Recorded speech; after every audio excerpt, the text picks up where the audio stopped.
My name is Brad Plumer. I'm a climate reporter at the New York Times.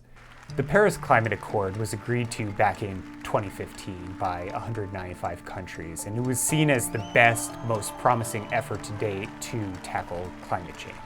Every country put forward a mostly voluntary pledge for how it planned to curb greenhouse gas emissions, and the idea was that over time they would strengthen those efforts by pressuring each other to ratchet up their ambitions, talking, reviewing their progress, and basically engaging in climate diplomacy.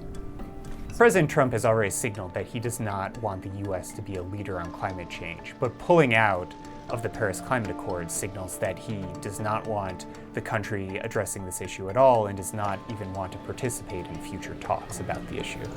The big question now is how other countries respond to the US pulling out. Do they decide to redouble their own efforts to curb greenhouse gas emissions, or does the agreement start to fray and unravel without the United States? And this could go either way. You've seen countries like China, France, Germany, India all say they want to continue addressing climate change even if the US pulls out, and they plan to continue doing that.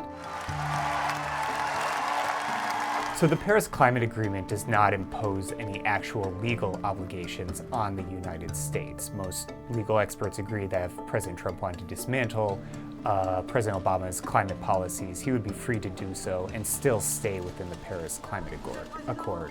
Within the Republican Party, an argument sort of emerged that staying in the Paris Accord did have these real legal risks, that it would interfere or possibly impede President Trump's ability to dismantle various climate policies.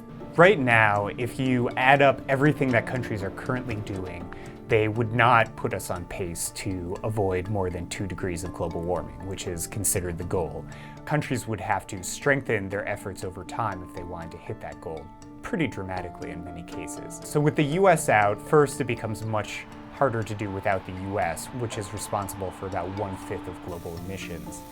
But secondly, if the US withdraws, it won't be able to play that role of pressuring other countries to take more action. It won't be able to play that role of pressuring China or India to try to do more about climate change than it already was.